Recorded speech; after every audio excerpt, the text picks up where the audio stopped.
Good evening. You're listening live to the Xtreme Movie Show. I'm your host, Rob. Alongside me tonight, also from Central Florida, I have the young 20-something Professor Pixel. And of course, tonight we are going to be talking about James Bond, Octopussy, the 1983 summer release with Roger Moore and Maud Adams, who will get mentioned a bit more as we go through that. Now, normally on the Bond streams that we have here, we usually go about every other month or so. We had a while here, Pixel, that we went, and while people are starting to file in, of course, I'm broadcasting to you from the Xtreme Studios and the Xtreme Movie Show Palace just west of Orlando, Florida. I know you're in South Central Florida, but I gotta say, I remember seeing this film. It's one of the first ones I saw in the theater of James Bond, and it was a hell of a lot of fun. And upon watching it, because it's been many years, I still think this is a pretty good film. I think it's a pretty lighthearted fare. It's got a lot of good things in it. I think Roger knows exactly what the hell he needs to be doing for it to be successful. Like many Bond films, I'm indifferent about the third act, but it wasn't as over the top as some of the things that we've seen coming up to now, especially like say with Moonraker and everything too, and especially coming on the heels of a really dark For Your Eyes Only, which I thought was great, a revenge one. I don't know if you've seen this film before, and the whole reason why we're watching all the Bond films in order here on the Xtreme Movie Show is because you, being a young 20-something, need to see them all. So was this a first watch for you? Yeah, it was the first time I've seen this one. Honestly, with the name, I was like, "Oh, this isn't going to be a good one, is it?" Why did you say that? I mean, there's just listen. It's like Pussy Galore and Goldfinger. Was it Goldfinger? Yeah. There's just a level of that's absurd. The name Octopussy is ridiculously absurd, but that has no reflection of the actual film, which I can't wait to talk about. It's more about the Bond D, which I'll talk about later. Try to keep it G-rated here too. But yeah, so overall, after watching the film, I mean, did you like it? Did you love it? Did you hate it? What'd you think? How did it stack up? Oh man. So what was the last one? For Your Eyes Only that we did like months ago. I think that one it pretty much ended the same kind of way. Oh well, we need to have a big explosive kind of crap to keep the audience entertained. This one, you're absolutely right. It doesn't fall into that pattern. It's not as big and explosive. Yeah, there's a few chase scenes, but I loved all of them. The only nitpick that I really have to start with is that the opening gambit, which is good, it has absolutely nothing to do with the rest of the film. That's a load of bull. No, really. I know. You're right.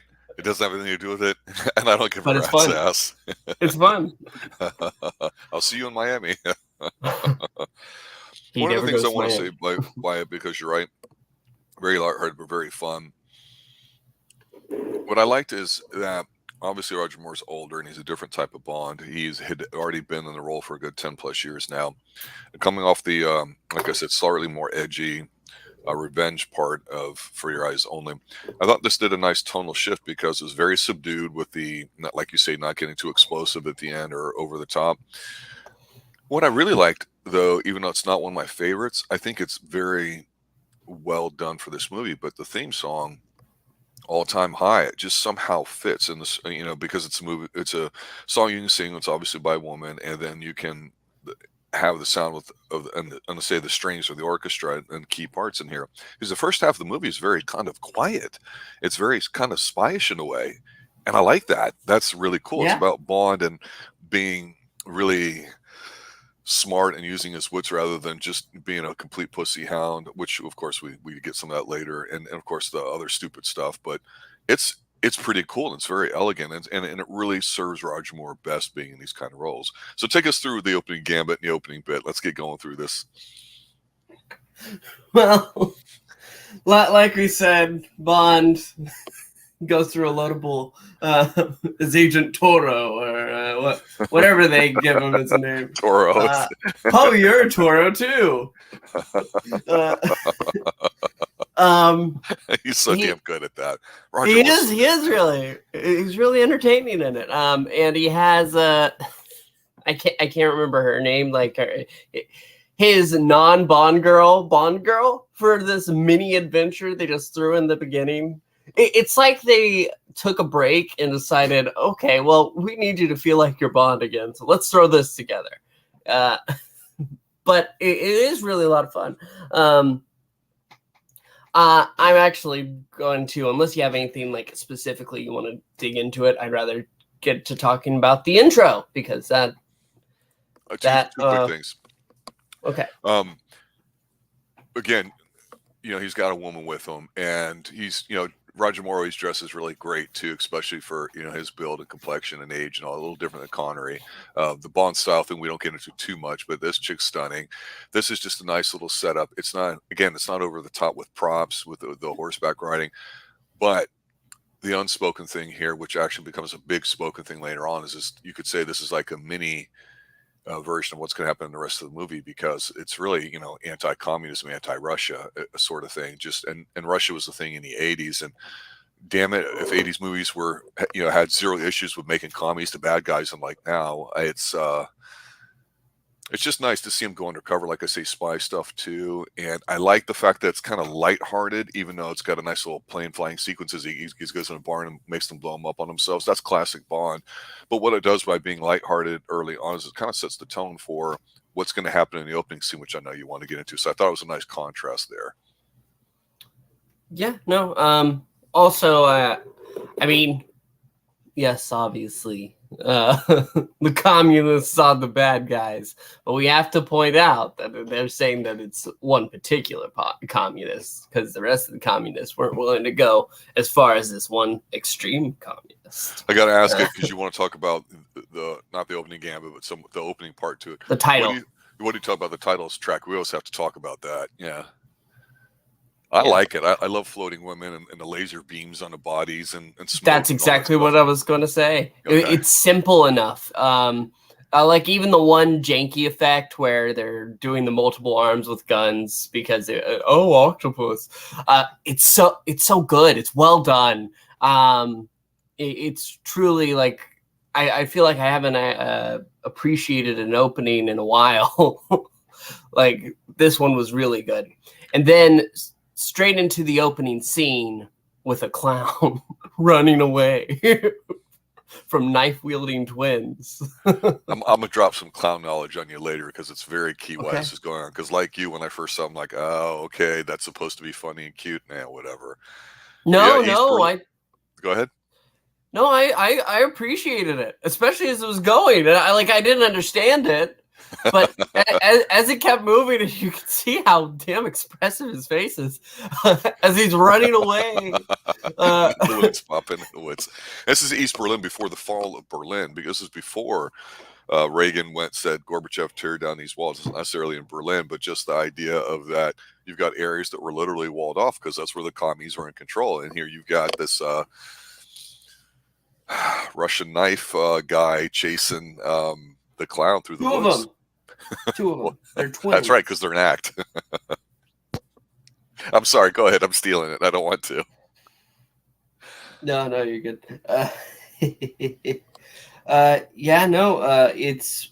It's really fun in a way, but it's done so dramatic, like the music all throughout, and then crashing into reality, the British ambassador's residence.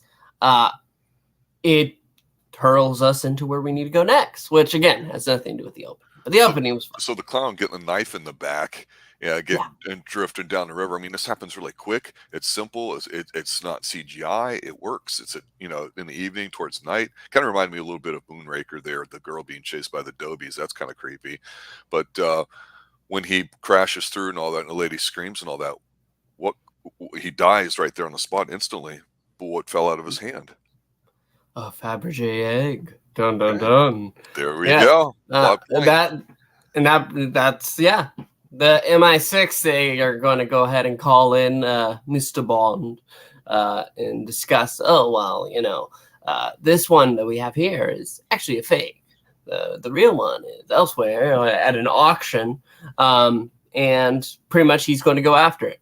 And he has who is with him? I can't remember.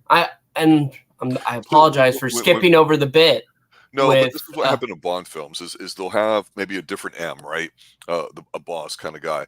And here, Bond gets a chance to kind of show off a little bit about his smarts and all that, and we get some sort of high-priced, fancy, artsy-fartsy thing with the Fabergé, and it's badass. I love that Bond movies can do this because they're one of the few franchises that would. And so it's just a nondescript.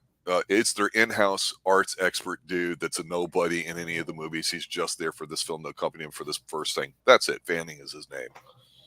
But we skipped over Penelope Smallbone. Well, you go right on ahead. Well, in Bond's typical way of seeing Moneypenny, he doesn't directly see Moneypenny. He sees an attractive young woman called Penelope Smallbone. I don't believe she has like one line where she says, "Oh, I've heard about you, Bond." But yeah, she's now Moneypenny's assistant. I guess they're setting up for the point where they realize, okay, goodbye, Moneypenny. Well, because this is the original Moneypenny. Been around 20 plus years Yeah. now. So I can get that. Yeah, be prepared. And getting back to the auction, where he does get to show off to the high-ranking officer. He is able to get the bidding up to £500,000. When you can see across the hall, like, what's his name? Come on, Khan. He is this. I'm spiraling. What's the word? He's not just a criminal. He's a bad dude. He's a bad dude.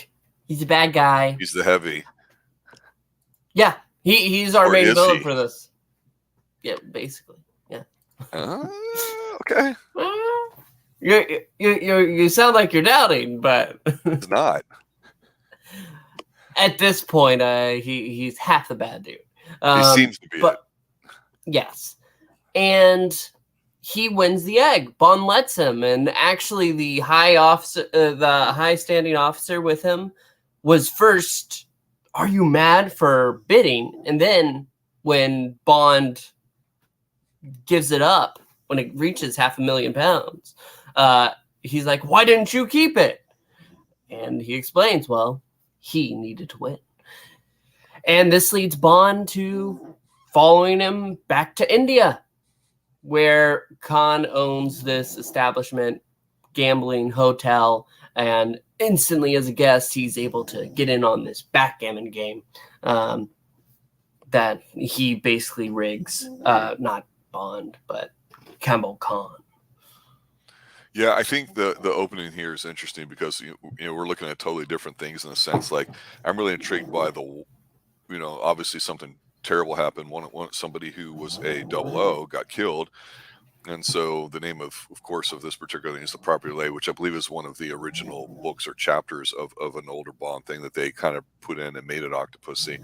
So sometimes they would like combine parts of novels to make something, and so Bond's task here is to go and see who's going to be driving interest or who purchases this fake Carl Fabergé egg. Because obviously if there's a fake involved, that means there's money involved. It's a black market. So what's going on? Why is money trying to be raised? And in the old days it would be, it must be Spectre, right? Or it must be one of those evil guys from the 70s that had all the resources in the world, really didn't need it, kind of like in Moonraker. So here, when they go there, again, they show shots of Britain there in London, and it's cool seeing that. He's in there, and when they're bidding, he's like, just the way he's able to deliver these lines. Like, Connery couldn't do this as well to me, although I'm sure he'd do it well. But he looks at Fanning and is like, well, no, there's a lady if I ever saw one, and it's a lady coming with Camille Khan, who was in a very early version of Count of Monte Cristo and a bunch of other things. This dude is a name, or was a name, I should say, because he passed away.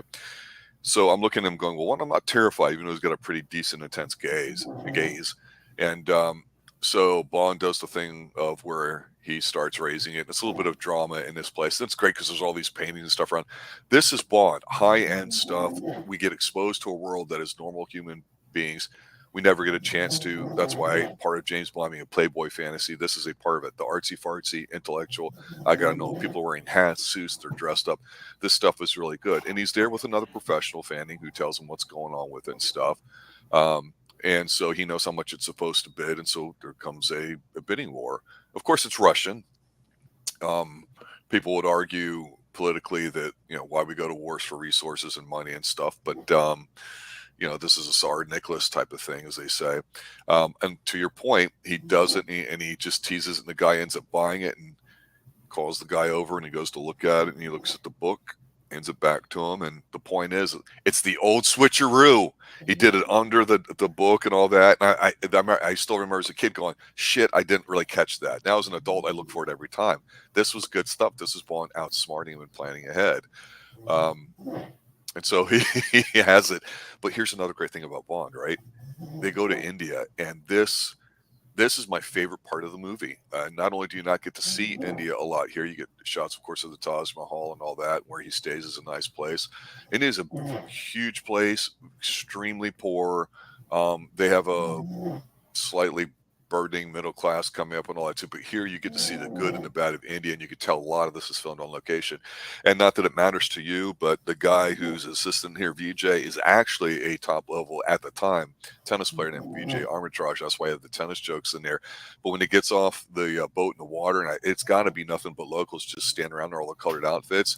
You've got him playing, and he's doing the snake charmer bit with the cobra as he's walking up, and then you get that brief little do on that, and I'm like, that's pretty good. And he just kind of stops and turns around and looks at him.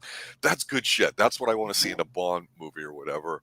Then they do the secret code phrase talk or whatever to get set up before, of course, they get settled in, and you get the setup. You get to see the Moon Palace way up top there, and of course, he's going to be up there, and you see the river underneath it, and you're like, okay. And of course, that's the thing, rich people are up high and all that.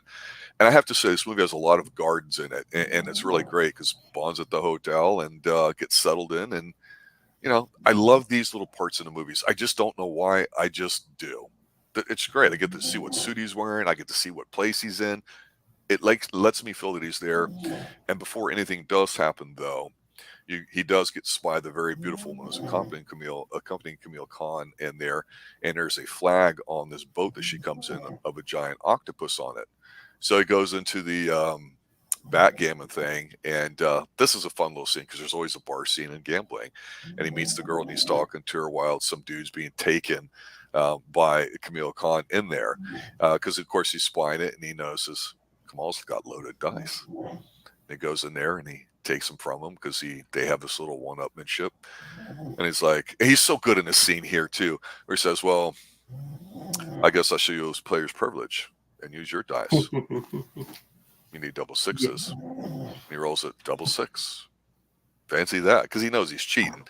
And so it's great because he's the bad guy, but he's staring around looking, and he's like, spend it quickly. This guy is not intimidating at all, but I like how he talks. It's kind of funny. And he gets the check cashed, which I think is kind of cool, but you get to see a split second of his henchman who takes the dice and just crushes it. These kinds of things are great. We're 30 to 45 minutes in before there's a little chase through all the streets there, these guys, and they get to their Q headquarters. This is fun. This is good stuff here. It's very lighthearted, but it's not overly silly, especially when he goes through the crowd and he takes the sword out of the guy's mouth and he walks over the hot coals. And people might think that's appropriation or bastardizing certain parts of Indian subculture, but it looks on the big screen. Everybody loves it. They're using a lot of locals. This is good stuff. A lot of fun. How did you feel about all this? You best put that back yourself. Put it away yourself. That was great. And then killing a guy on a bed of nails, and the guy reacting, get off my bed. That's silly. It's silly. It's fun though. And when he's interacting with, I wish I could remember his name. You just said it, but his agent, his connecting agent, Vijay. That's right. When connected with him here, they have this great back and forth banter. What what was the thing that he said? This is a commercial vehicle, something like that. He's like something like, they're being chased or like that. He goes, "Don't worry, this is a company car," and then that's when he gets souped up or whatever, and he's got his backhand going and all that. We've got company. Don't Yeah. worry, this is a company car. And the cool thing Yeah. too that I like is like he won those big wads of cash, right? So he gives one to VJ, he's juicing everybody with it, but he still has it. And as he's going through, he just throws it up to everybody, just says "Rupia," the money, and so everybody kind of like blocks it, and they're able to kind of get away. And then he goes in a very juvenile blonde moment with Q here, which I'll let you explain. Yes. So they get back to the to Q's headquarters for the operation.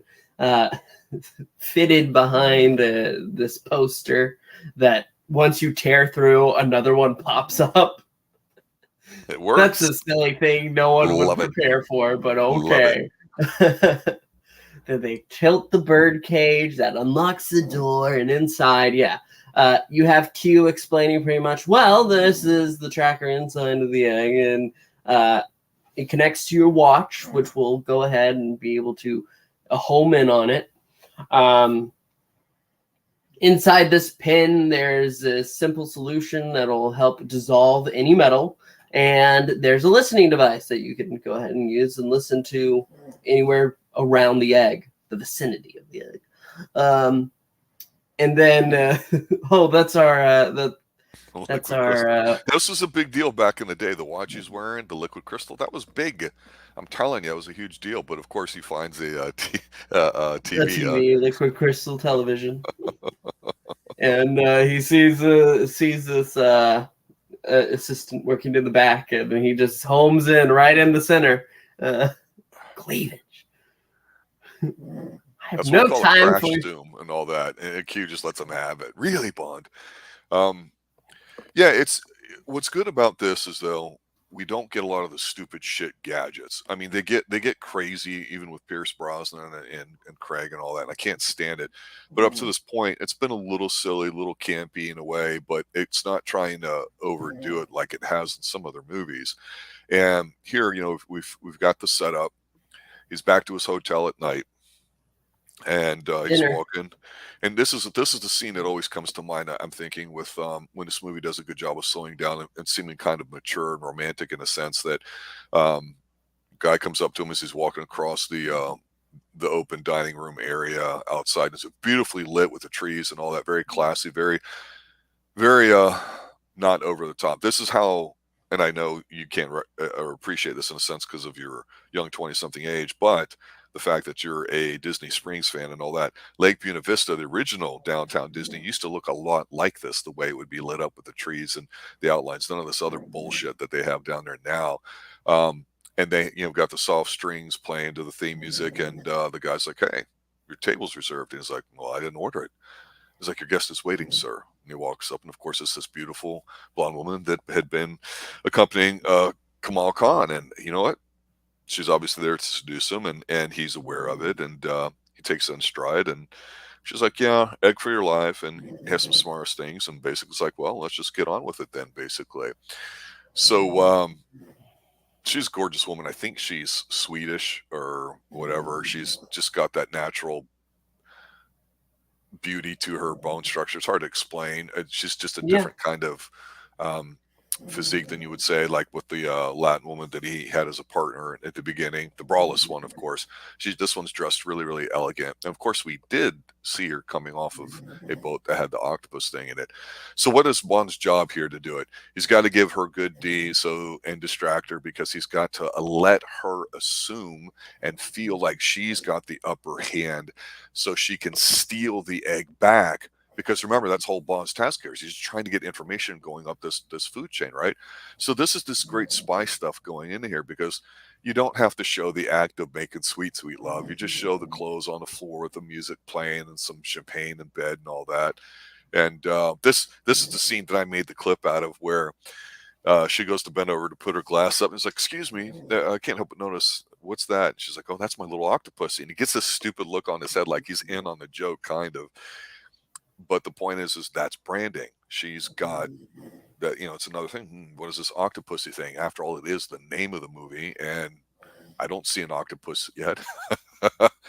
But this is really, really cool where Kamal pulls up right before dusk, it looks like, or in the morning, and she's stealing it, and he lets her do it, checks his watch, and she's like, well, time to say goodbye. And he's like, well, actions speak louder than words. And around the balcony, she just does this very, very nice twirl all the way to the ground. Damn it, that's the cool ass shit I loved in these movies, up close and all that. I love this whole sequence. This is just a lot of fun, and we're a good third of the movie in, at least, before he of course gets abducted and ends up moving on. And moving on is what you're going to do next, seeing as how I dominate this last particular scene. No, it's good. Because Bond, I didn't expect him to get knocked out right then at the end. I expected like his room to be broken into, but it's done real stealthily where Cabal's main assistant, henchman, goes ahead and just knocks him out right away. And the only reason they didn't kill him is because they want information. Right? They don't know why this guy's got it. Yeah, so they take him back. They have dinner, and Cabal pretty much explains, oh, yeah, and well, we want some answers, and you're going to give them. And Bond is saying, oh, you're going to torture me. No, we have much more effective forms. And Bond starts listening through, well, that would be too simple and unreliable. So I'm guessing you're going to go with this drug, which will leave me permanently brain damaged. And he's like, oh, an unfortunate side effect. And then there's lamb's head for dinner. That was pleasant. And the way that Cabal just takes an eye and starts sucking at it. Ew. You ever had goat, sir? No, I've never had a goat head. Have you? Oh, absolutely, several times. Asian delicacy, students would bring it to me. I mean, it's quite the spectacle when it's served to you like that, and everything's like staring at you. The scene that that kind of interrupts where he wakes up there, as we see Camille Khan going to the Octopussy cult, as it were, or island or fortress or whatever you want to call it. And if you noticed, it's being rowed, the small little boat, by nothing but women, all very elegantly dressed women, athletic looking. So that's kind of cool that there's this tiny little island in the middle of the river that these women they're not slaves by any means, but they're how do we say it? Very healthy looking, fit individual women. No tattoos, no scars, no this and that. They all seem to be like 25 to 35, and like I say, exceptionally fit. Am I being a pig here? No, it's relevant, and I'm bringing that up on purpose because we see Camille going and he meets the lady that we're going to be seeing and talking more about, Miss Octopussy. Of course, we don't see her face. We just see an octopus being fed by her beautiful hands. And, he's walking through this garden. And this is like The Man with the Golden Gun when they're in Hong Kong and Bond is walking through and sees Chumi or whatever, and other scenes where you see Asian gardens galore in that movie. Here you get a lot of it, and it's beautiful. Everyone's sitting out. So they want you to understand that this is nothing but women. And the women, I think, are different here, too. I got to say this. When we talk about For Your Eyes Only, Carol Bouquet, the model who acted in that movie, her father was gunned down, and Bond was there to help her. And, of course, she became kind of an ally, but it was a bit of a change because she's more of a strong, competent individual, which not all Bond women have been. And here you get kind of the same thing. You've got a woman that's in charge of a bunch of ladies here that has a great deal of presence because she hears about this person's name, Mr. Bond, and wants him brought to her, right? So she wants to know what the hell is going on. She's got her hand in this. And then, of course, you've got other women that will be a bit more prominent coming in here. But I like this whole set. Like I say, it's very subdued or whatever. And of course, his window has bars on it. So that means, like Q says, all those things are going to work or whatever. But it's Bond. You have to have Bond in a dinner scene. And the sheep's head and all that stuff. It is kind of disgusting. It reminds me of almost like, what was it? Temple of Doom, right?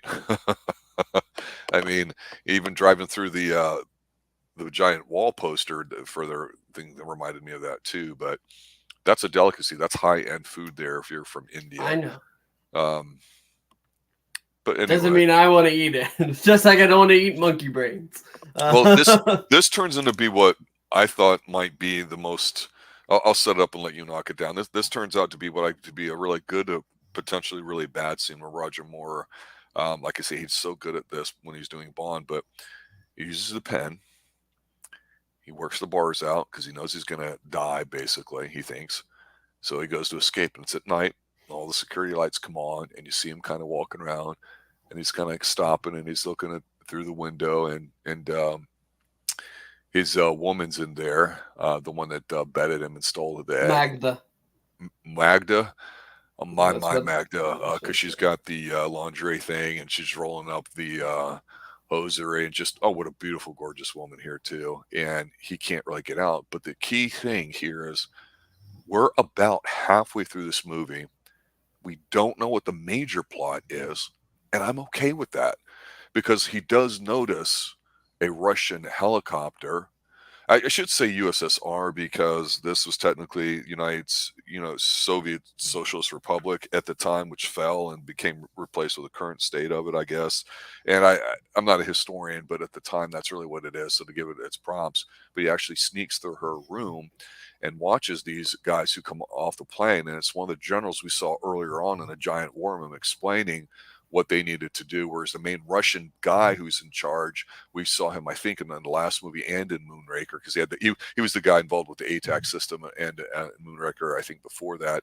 And Bond's listening to him, and when he's spying on him in the basement, listening to it with his devices. Again, we don't need a lot of spy stuff in here. The guy crushes the fake Fabergé egg, but that's what Camille notices. There's a bug in it. Bond goes to escape, but while he's getting ready to escape, it's kind of silly. He's in there, and she's kind of noticing from her, a crack in the door frame that Bond's kind of loose, and she has like a smirk on her face, like, oh, Bond's going to get out. Like she's might be turning on to his side, which we know when Bond's D is really good, the women do that. But basically, a room that had dead bodies in it that they do it. Bond kind of hid himself in there, and again, it's turning in the morning, so they're like, get Bond. We're going to hunt him. He escaped and all that. Yeah. So he's in there, and this is pretty cool because, again, part of the culture of India, elephant is a sacred animal. It's a beast. And you see a bunch of people there dressed up and, going hunting on top of elephants. And Bond's with the dead bodies, and, of course, does the scary thing and breaks out of the bag, and they start chasing him. Yeah. And this is just, see, now, I'm without jumping the gun too much intentionally, because whether you've seen it or not, the reason why people hated like Die Another Day and like invisible cars and stupid stuff and really fake ass looking diamond dumbass shit is because when Roger Moore did it, like in here, what you're about to talk about, it was kind of like tongue in cheek and campy and appropriate for him.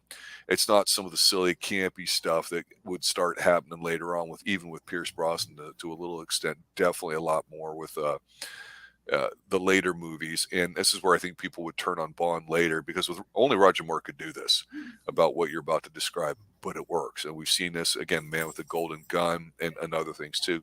He's a master at it. You can't do Roger Moore better. But were you shocked at this little escape scene or what?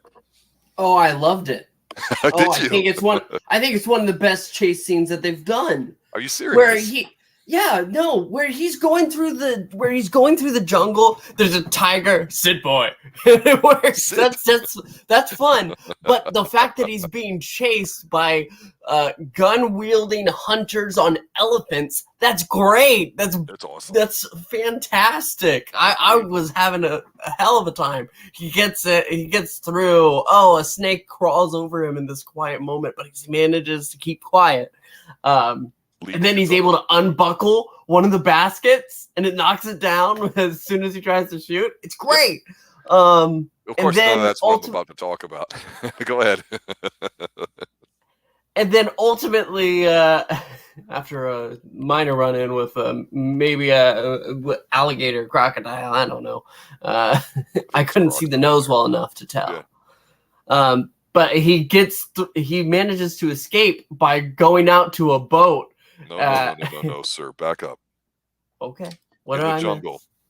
It gets really, really, really quiet as he's being chased. What do you hear? I can't believe you don't remember this. You hear Tarzan screaming, and he's jumping from line to line. That was fun. He goes across. that was fun. Yeah. I can have fun, Rob. Was fun. But yeah. But the bad guy, and then, Camille Khan, when he sees him on the boat that's filled with a bunch of tourists, he's got a great line. He's like, "Mr. Bond, a strange animal soon to be extinct." And it's just the way he talks is funny. I'm like, I can't take this guy seriously, so he's not the heavy to me. but you missed the line when he gets on the boat and Oh man, asks, I'm with the economy tour. Yeah. Are you on our tour? No, I'm an economy. Oh, that's great. Oh man, I love that chase scene. It doesn't offend me like the stupid boat ones. The boat ones, they just get to a level where it just stops being fun. You need that for like 1 second. 1 second, and then it's over. All the charm is gone. Like as soon as you hit the water. And that's why him running through the water was so great. He has to avoid animals as well as these hunters. And you feel like they're having a great time because you're having a great time. Yeah, so really the whole point of all that, he's got some information. He saw some Ruskies there, but he doesn't know how they're related. He gets back to headquarters there in India, and he's basically letting them know what's going on. And the guys tell him, "Hey," and this is where I really love Roger Moore because he's serious about it. You know, VJ's standing behind him, giving him a massage, and he's showing them this symbol that he saw, which is again the octopus symbol that we've seen that we know belongs to this woman named Octopussy. And he's like, "Yeah, it's a very dangerous octopus. It's very rare and belongs to a woman named Octopussy. Nobody knows much about her, but she lives on an island all full of women." And he's like, "I'm going to have to investigate this place." But he's real serious about it. And it's cool because, again, it's at night. You get the music playing, kind of like we did at the dinner scene. Beautiful guards, a giant open pool or whatever, and all these beautiful women just laying around and pillows and stuff everywhere. And, you know, it's just, you know, really, really nice. And Bond sneaks in there, and of course he's being watched on security cameras. Poole comes in with a gun, and he's like, "And you are the mysterious Octopussy." She's like, "And you are James Bond." And we turn around, find out it's Maud Adams playing. She's already talking to him, making a drink. And of course, she is one woman that actually played twice in a Bond movie because she was the mistress of Scaramanga and the Man with the Golden Gun. Did you make that connection? No, I did not. 10 years later, 11 years, whatever it's been there too. Yeah, that was her. Remember Scaramanga, before he'd fight and get it up, he'd want to get down, if you know what I'm saying. So she's the one that sent James Bond the bullet with his name on it to draw him out so she could do him because she wanted to hire Bond to assassinate Scaramanga. That's kind of cool, you know, because he'll kill me if I don't, you know, put out, basically. It's very creepy and rapey. But it added to it, especially with Christopher Lee. But yeah, that was the big buzz on her because, one, she was an actress that was in there doing it a second time. But the other bit of buzz at the time back then was the fact that obviously she wasn't, say, 25 to 30 anymore. She was older at that time, being a significant Bond woman. Her name is Octopussy. The names of the movie is Octopussy. This is a very strong female-centric type movie. She's not a pushover. She's got a lot to do with the movie from here on out, and we're more than halfway through the movie, actually, at this point. We're getting into the second act here a bit, and it's cool because, again, you and I don't like to have big exposition dumps, right? But here, he's coming here because he's got knowledge, and he explains to her what's going on with this clown that died, the goofy part from the beginning earlier that was kind of weird. And she's basically talking about, no, my father got killed and blah, blah, blah. And so there's a relationship between them. And she's like, "I always wanted to meet you, Mr. Bond. I always thought fate would put us, you know, together." Because basically she wants him to, you know, how do I say it? I'm not saying she's just there to be boned by him or whatever, but she wants to do business. She's smart. But it's before they can consummate their business relationship or whatever, there's a knock at the door. It's Camille Khan saying that Bond has escaped. Enjoy, you know, each other's time because I see now he's your guest, which means, you know, they're gonna die or whatever. But of course, this is when, you know, we get to see the setup, and the setup here is not like Jaws, right? It's just a bunch of thugs. But this is kind of a cool scene, I think. What did you think about it? No, and I love the personal connection that they go ahead is because Octopussy's father, what was his name, Dexter Smythe, he killed himself, and Bond let him, and so she thanks him for it. Yeah, it's not a because he was kind of run shit on the side, and he shouldn't have been. So Bond's like, bro, I'll let you do the right thing here. I'll give you some time, but I'm bringing your ass in. So yeah, she respects Bond. Yeah, but Camel Khan, he's at first like trying to keep a hold of himself because he just wants to kill Bond. He wants to get it over with. He wants to defeat him. But Octopus says, "Oh, I'll deal with him. You're done." And Khan being told basically, "Okay, it's out of your hands now. Please leave." He goes and hires some thugs, some assassin thugs, to deal with Bond. He's really petty. He's a petulant child, but that's why he's entertaining. Yeah, and Bond's enjoyed his time there. Gets to talk to Octopussy a bit. We learned that Octopussy, she soon has to go on a business trip, but she wants Bond to stay for the week that she'll be gone and enjoy yourself. I'm going to return. I feel like we're two of a kind, which is in the song. But that's true. Go ahead. Bond, hearing this, pretty much takes her to bed straight away. She puts up like a. They do argue. I told you this is like Mission Impossible 2 when you got so irate because they were trying to like knock each other off the side of the road at high speeds early on.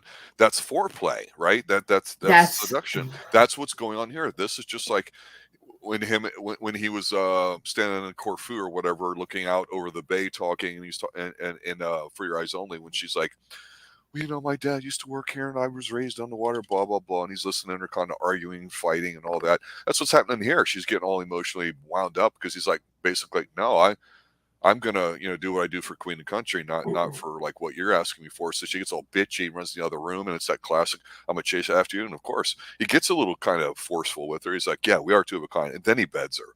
But yeah, that's the classic give and take, that, we come to see from Bond. I mean, if it were Connery, he would have just thrown her down and had his way with her, really.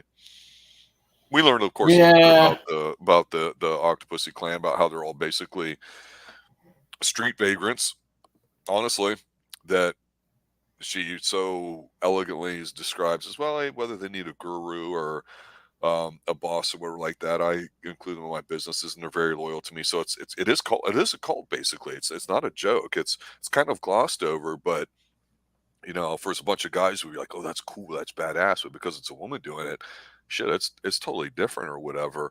And of course, one of the best lines to me from Q, who's on fire, he's sitting there and they're watching the island, and VJ comes to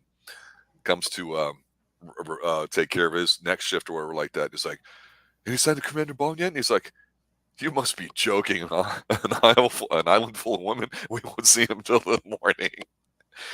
Which is true or not true, depending on how you describe it, because one of the thugs, what I liked about it was he's got basically like these two giant, it's like a yo-yo, but it's made up with giant saw blades.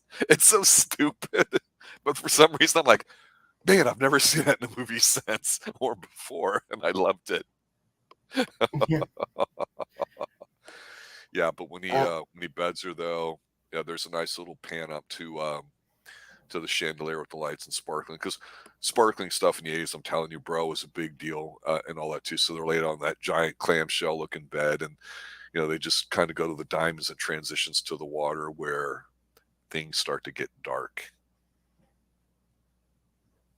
Yeah, because after that whole evening, the assassins end up coming in. You have one that has like one eye, one's like burnt on, and then you have another who just loves throwing around this giant saw blade. And saw blade pretty much is there up above, and he's watching. And I don't get what dripped from it. Maybe it's supposed to be sweat, but it was weird because it was. I don't know, but that's what I thought it was. I don't know. I think a giant freaking blade will kill you just fine. I don't think it had to be poison, but maybe it could be. It doesn't really matter. Liquid drips from the tip. It touches Bond's cheek. He realizes and looks up, and that's when the blade comes down. They manage to avoid it. Cabal had a very simple rule, which was don't hurt the woman.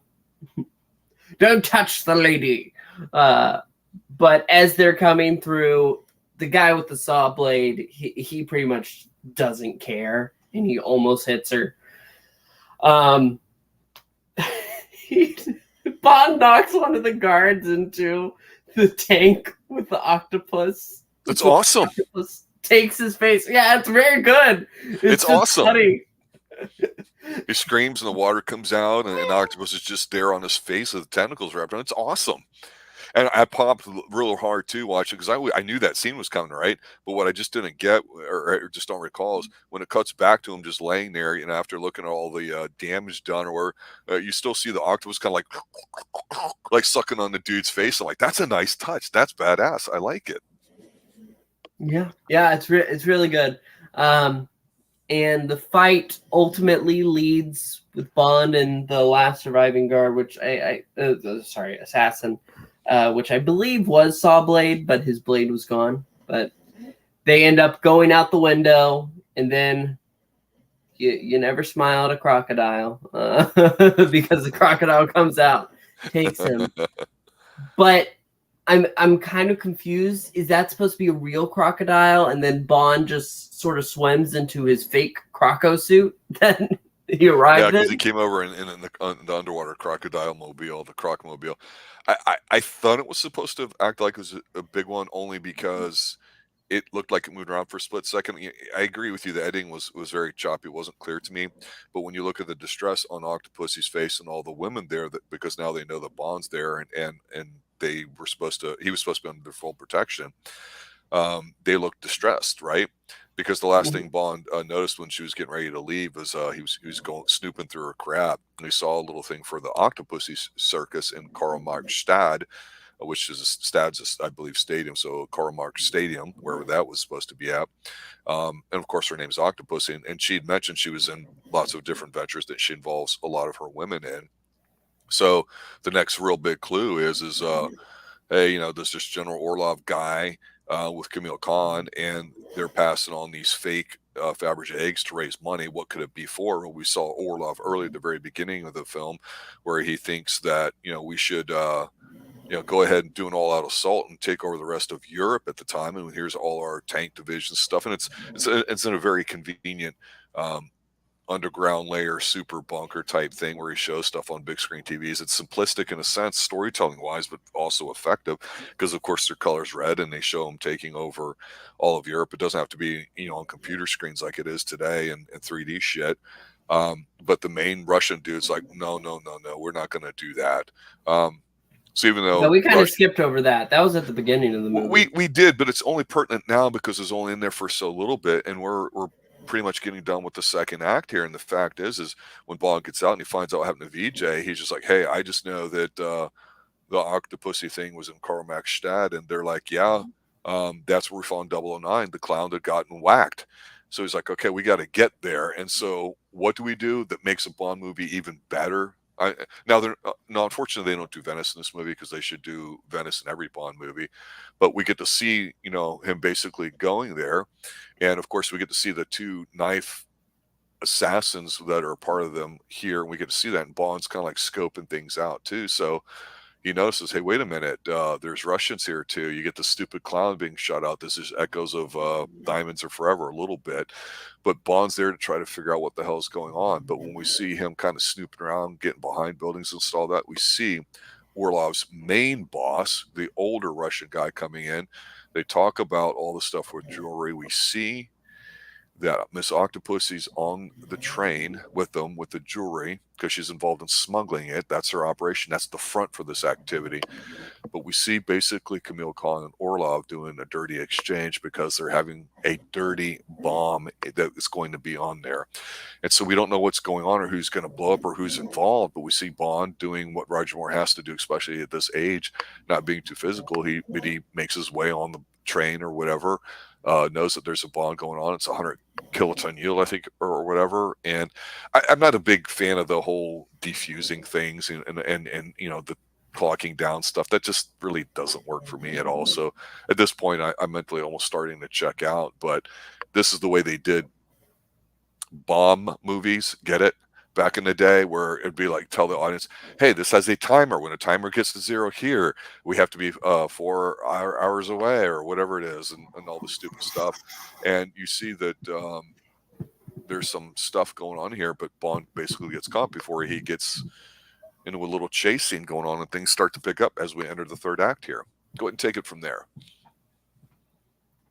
I mean, yeah, I enjoyed the train chase scene too. That's 2 for 2, baby. Yeah. Talk about it. Because Bond is pretty much he's known by the Ruski general, whatever his name is. No, not Ruskies, because it's not a big operation. I have to specify this because, yes, they're all bad, but this one's really bad because this one is going against what everybody else said. He's doing this. He's being chased as well towards the end because on the train, when Bond's trying to get from train to train, you can see the general in a car following, and it actually goes onto it. Yeah, what I loved was that he was in a car chasing the train, and he used an umbrella to keep the pedal down to get up to hop the train, but he was forced to by another train knocking it into the water. That was great. But then him on the train, the car following through onto the train yard, and ultimately, guy with a gun, the general gets shot, and he's being followed by his own people. You are a disgrace to the uniform, but by tomorrow I will be a hero. It's simple, and the bad guys aren't on screen and are not horrific in that sense, but it was plausible for the time because Bond. It's the old. This the first time to me this really came up was in Goldfinger, when he's sitting there having was it a mint julep or whatever the hell it is, and they're outside or whatever at his palatial horse estate, and he's like, well, you know, if gold weighs this much and it's this and that, then, you know, you're gonna have a hell of a time getting out of there. And Goldfinger's like, who said anything about taking it out? And he's trying not to laugh at Bond or whatever, like he's a smartass, right? And he's basically like, if I take a bomb and blow it off, then all the gold I have becomes more expensive because of supply and demand. You have a fixed amount of gold. You ruin a certain amount of gold. What gold exists becomes infinitely more valuable, which is what Goldfinger wanted to do. And you kind of have that here, where General Orlov was going to set this bomb off at an American base, so that way people thought it would be an accident.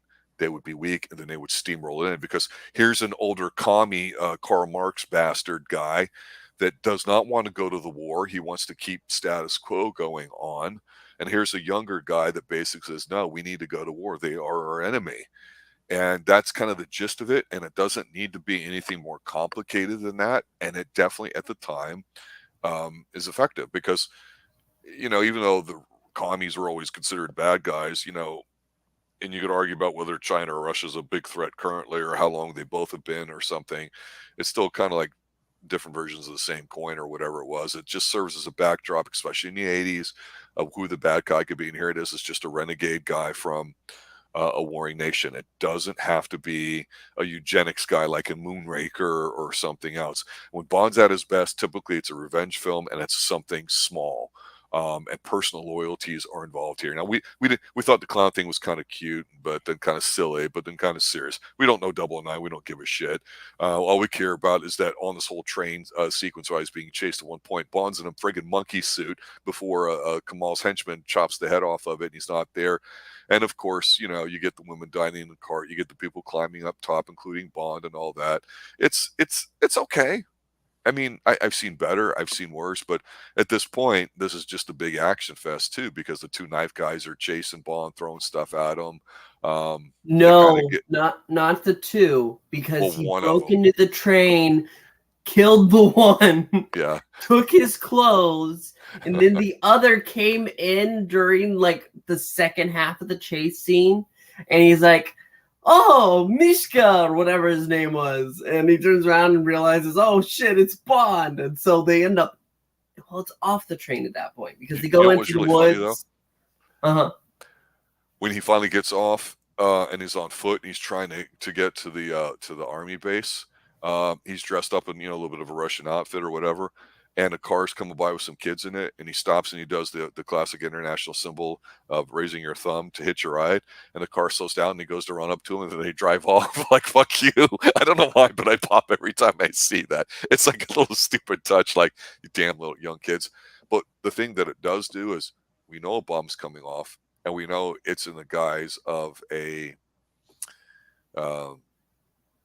was it 3 hours, 4 hours, whatever the time was there too. And then here at a circus, we know, holy shit, it's really going to hit the fan or quick. But by now, when he gets actually on there and gets in, they're at the center stage of it, the big act under the big top, as it were, and you see all the clown stuff going on, all the circus stuff. Realize, oh, all of Octopussy's women are involved in all this. They left because they had to leave in a certain amount of time. They left Octopussy there. Because this bomb's going to go off. He has to figure out a way to get on there, and he's being chased and has to sneak around. Again, this is good stuff because it doesn't involve a liberal use of guns like you would say in a Daniel Craig Bond, right? Or something really stupid like the really dumb Jason Bourne-ish type sequences. It's him sneaking around. He dresses up as a clown, gets in here, and I wanted to kind of get to the end here because that's pretty much where we're at because it takes a long time. But basically, he comes out dressed in a full clown. Nobody wants to take him seriously. But the women recognize him, say, no, no, no, no, I know him. And then everybody's there in the audience, and he disarms the bomb. The whole thing is that's a philosophical thing. I don't know if it was Kierkegaard or who it was, basically said something like, when we get to really know ourselves individually, we're like clowns trying to understand everything else there too. And it's kind of like this old expression or whatever. And so the whole idea here is that the writers, I think, are popping themselves by using a philosophical kind of description to have, hey, what can we do with James Bond? Well, let's have him dress up like a clown and disarm that. Get the irony of it all. And to me, I'm like, I don't really care because what makes this a Bond movie is not that. It's the fact that Kamal Khan is going to go rob Octopussy's palace. This is just tremendous. You take away. There's this fine little bit's kind of silly and dumb, but I like it too. Yeah, no, I think that it's all the way up to even in the circus, Octopussy circus. Dave, you almost threw me off. I try not to think about pussy galore. Lesbian turned straight thanks to Sean Connery's, or I should say, James Bond. It's just pointing it out. I didn't write it. I know. But all the way up to the circus where he has to, because it's on a U.S. Army base, military base. He has to he gets in, the guy with the red shirt, so he switches to a clown outfit, gets out there. There's a second clown who gets caught in his place, but ultimately he takes off the wig and the nose, which is the point that you can see on my PSP right here. And he says, oh, sir, I have to let you know, there's a bomb here. We're all in danger. We're going to blow up in 30 seconds. And he ends up going over to the cannon, taking off the plate, and everybody sees it's a bomb, and he manages to just pull out the center of it. They didn't think that through. Like most bombs are built and disarm it, so he knew. So I'm okay with that. Yep. And then from there, that's done. Now it's just time to face Khan and his henchmen. And Khan and his henchmen actually, they're attacked by Pussy Galore's people because she was betrayed. Octopussies. Jeez. Third time. Octopussy's troop of women, which I was very afraid once they caught on that they were there. Khan and his henchmen. I was very afraid that they were just going to wipe them all out. Like, oh, that's just crappy too. No, they didn't do that. They survived because they ended up dealing with most of them. Bond ends up chasing the main henchman and Khan out to pretty much a back airfield. They get on a plane and they're going to fly off with Pussy Galore. Roger Moore did this before Tom Cruise. Octopussy, jeez. Yep. Yeah. So he hops on the plane. Literally. Khan tells his henchman as they're out in the air, climb out there and get him out there. I think this is like one of his one line in the movie, out there. But he does it, and then he ends up getting thwacked in the face by an antenna and knocked off. And Bond takes out one of the engines. The plane is crashing, and he gets Pussy Galore. Jeez, Octopussy off of there.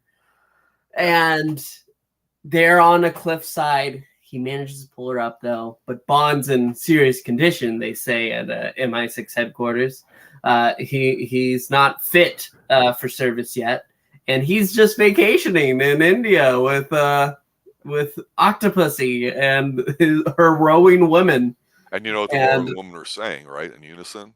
Because it's a tempo thing. That's how you get people to march or row or do something in synchronicity. In, out, in, out. That's the joke.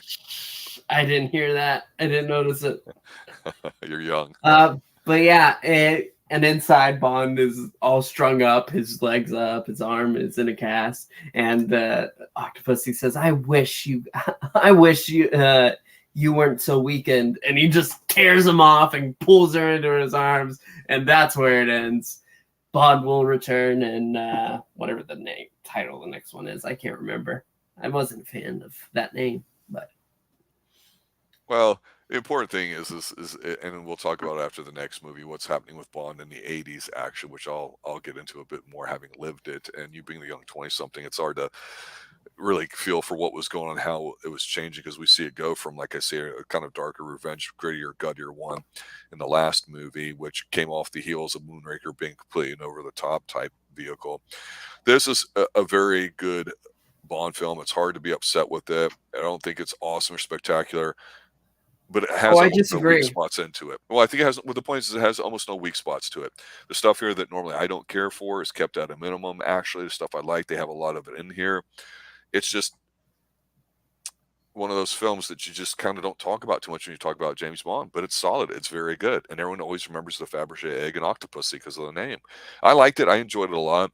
When we're done reviewing the Roger Moore movies, we'll stop and put those in order. And then we'll leave it as is because we'll only have 2 of Timothy Dalton's to do before we get into Daniel Craig's films here as we go through this every couple months or so in order. Final thoughts on the film? Fantastic. We've moved past Moonraker and the damage that did to the franchise, and we're back to where we should be, which is action, adventure, actual locations, good lines, and decent side characters. It's everything that a Bond film should have. It's one of the best Bond films. I don't know if it's number 2. I can say right below Her Majesty's Secret Service, but it's up there. It's top 3. Wow, that's surprising. I liked it a lot too. I like a lot of the spy stuff in it. I'll die in the Moonraker Hill and argue that I think, adjusted for inflation, Moonraker is still probably the highest grossing of all the Bonds. Not that it means it's good, certainly by my standards. But yeah, there's just a certain type of, as the British would call it, Roger-tainment that he provides, whether it was from the TV show The Saint, everything else he's done, including all these Bond films that we're having so much fun talking about here in the Xtreme Movie Show. And I can't wait with you to go over the next one. Which has your boy Christopher Walken in it, so I will just leave it at that. And I know you know that he's in it. Now, you've probably seen it, but it's an excuse to see it again. So until then, obviously, I'd like to thank everybody for popping in, Dave and everybody. James Bond is just incredible, and we're watching them all in order, so young 20-something Professor Pixel understands what it's like, because you can't become a true man until you do certain things in life, and one of them is seeing all the James Bond movies, for better or for worse. That's just how it is. I don't write the rules, just like I don't write the scripts for Bond. I just know what they are, and that's why we're sharing them here with you. Anything you need to plug or cover tonight before we call it quits, sir? No, we're good. Let's get out of here. Have a good night, everybody. Stay extreme.